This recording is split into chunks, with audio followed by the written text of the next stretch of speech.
Bonjour à toutes et à tous et bienvenue dans ce premier épisode de la nouvelle émission du département Yvelines Terre Olympique, parce que le département, comme vous le savez, le département des Yvelines, c'est un département du sport avec beaucoup d'événements et surtout les 4 lieux magiques olympiques d'accueil des Jeux Olympiques dans les Yvelines, le château de Versailles, la colline d'Elancourt, le golf à Saint-Quentin et le vélodrome national également à Saint-Quentin. Alors nous avons plein de choses à vous dire parce qu'aujourd'hui c'est la journée mondiale du sport et du handicap, le 23 mars. Chaque année c'est la journée mondiale du sport et du handicap et nous avons beaucoup de choses à vous dire sur ce sujet. C'est parti.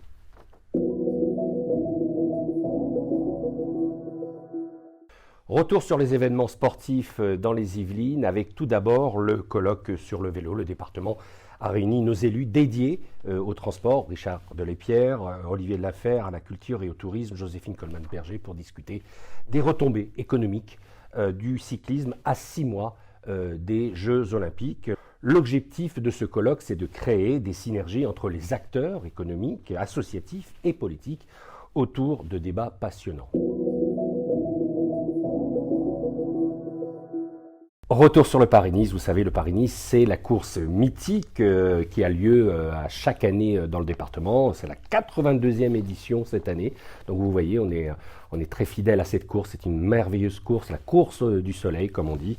Et cette année, ça a été l'occasion de rencontrer des athlètes de haut niveau, de faire vivre notre identité sportive. Cette année, c'est parti au Murau. Et les résultats de ces 2 premières épreuves, parce qu'il y a la première et la deuxième étape dans les Yvelines, au départ du Murau, puis de Thoiry. Le résultat, bien, ce sont 2 cyclistes néerlandais qui ont gagné, Olav Kooi et Arvid de Klein, qui se sont donc classés premiers de ces 2 premières étapes. Les Yvelines accueilleront les Jeux paralympiques du 28 août au 8 septembre. Et les missions du département des Yvelines sont claires, créer de l'engouement pour le sport, mais aussi sensibiliser les publics au parasport, comme notamment ces journées parascolympiques. Ce sont des journées ludiques de parasport où les adolescents essaient ces sports, testent des prothèses en présence du champion Quentin Caléron. Alors l'occasion parfaite pour notre vice-présidente chargée de l'autonomie, Marie-Hélène Aubert, d'échanger avec les élèves et le corps professoral. Notre champion du mois, alors champion avec un Y, Y comme les Yvelines, c'est le dispositif d'aide lancé par le département pour soutenir les athlètes yvelinois qui ont des chances de se qualifier pour les Jeux Olympiques. Alors aujourd'hui, Pauline Desroulèdes.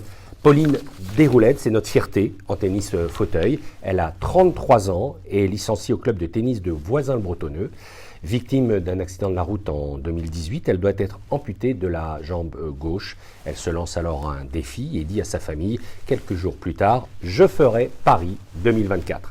Son esprit de combattante l'a menée à surmonter sa blessure et à devenir sportive professionnelle, ce qu'elle n'était pas avant son accident. Elle devient championne de France de paratennis en 2021 et participe même à l'US Open en 2022. Nous lui souhaitons toute la réussite pour les Jeux qui arrivent.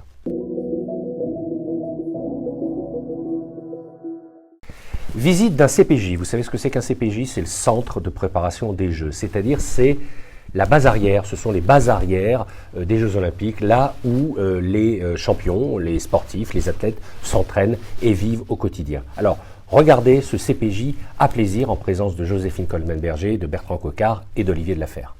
Centre de CPJ, centre de préparation aux Jeux, donc tu disais. Donc les centres de préparation aux Jeux, on a fait une grosse communication département, chambre de commerce et d'industrie et préfecture pour valoriser l'ensemble de nos sites et faire en sorte que toutes les équipes internationales puissent avoir une connaissance des centres de préparation aux Jeux. Voilà, il faut rappeler ce que c'est qu'un CPJ. Monsieur de Lafère. Et donc à plaisir, on en a 2. Voilà. L'idée qu'on a eue par rapport à ça, parce que c'est plusieurs CPJ qu'on a dans les Yvelines, l'idée qu'on en a eue, c'est qu'effectivement, ça sera aussi des moments pour attirer le tourisme international dans nos communes. Alors vous êtes dans le dojo de plaisir, 300 mètres carrés, gros club puisque ils sont à peu près à un petit 300. Donc l'activité commence à 17h jusqu'à 22h30 et puis donc toutes les compètes se déroulent là. Grande salle de gym aux agrès, donc aussi gros club qui compte approximativement 450 adhérents. Donc ça c'est le gros club aussi au niveau de l'Ouest parisien. Tout ça c'est l'héritage des JO, hein, tout simplement. Comme on est CPJ, vous le verrez, on a aussi beaucoup de subventions du conseil départemental. On a mis en place de toute façon à Plaisir depuis plusieurs années des équipements pour justement le handicap, les PMR, et on est à plus de presque 90% d'aménagement sur l'ensemble de nos équipements. Ça veut dire qu'on a pratiquement terminé tous les engagements par rapport à ça. On a dépensé pratiquement 5 millions d'euros pour aménager, pour mettre en capacité d'acceptation des personnes avec handicap, comme tous les équipements, que ce soit sportifs, culturels et de la collectivité. On y tenait beaucoup, on a commencé ça en 2016 et en 2025 on aura complètement terminé. Puis en plus, donc c'est important, ça va dans le sens de ce que l'on veut pour que ce soit ouvert à tout le monde. 22 c'est le chiffre du mois, 22 millions d'euros, c'est l'investissement déployé par le conseil départemental pour l'ISPC. L'ISPC, c'est l'Institut de santé du parasport connecté, structure à la pointe de la technologie qui permettra l'entraînement des athlètes paralympiques et la recherche pour améliorer leur performance. L'objectif de cette ISPC, c'est de mettre toutes les personnes en situation de handicap en capacité de faire du sport. Cet investissement fait partie des 62 millions d'euros investis par le conseil départemental des Yvelines dans les infrastructures. Un peu d'histoire pour terminer. Saviez-vous que dans les Yvelines se cache un lieu insolite ayant accueilli à la fois un chalet d'Émile Zola, un camp naturiste et un parc aquatique très populaire? Il s'agit de l'île de Platay, communément appelée l'île de Médan.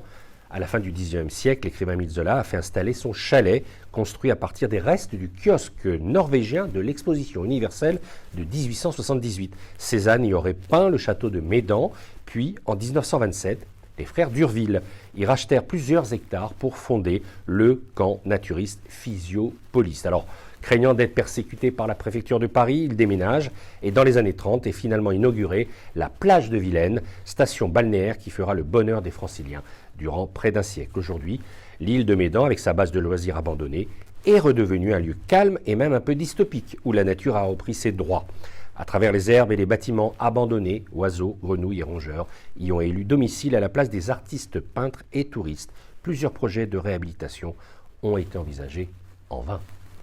Voilà, vous voyez à travers ces sujets l'investissement du département des Yvelines pour ces Jeux Olympiques, 62 millions d'euros, c'est ce que je vous disais tout à l'heure. C'est important pour rénover, on en profite pour rénover nos installations sportives et préparer ces fameux CPJ, ces centres de préparation aux Jeux. Nous sommes pleinement investis dans ces Jeux et vous l'avez vu à travers ces sujets. Je vous remercie, c'est la fin de cette première émission de Yvelines Terre Olympique et je vous donne rendez-vous pour le deuxième épisode le mois prochain. Merci beaucoup.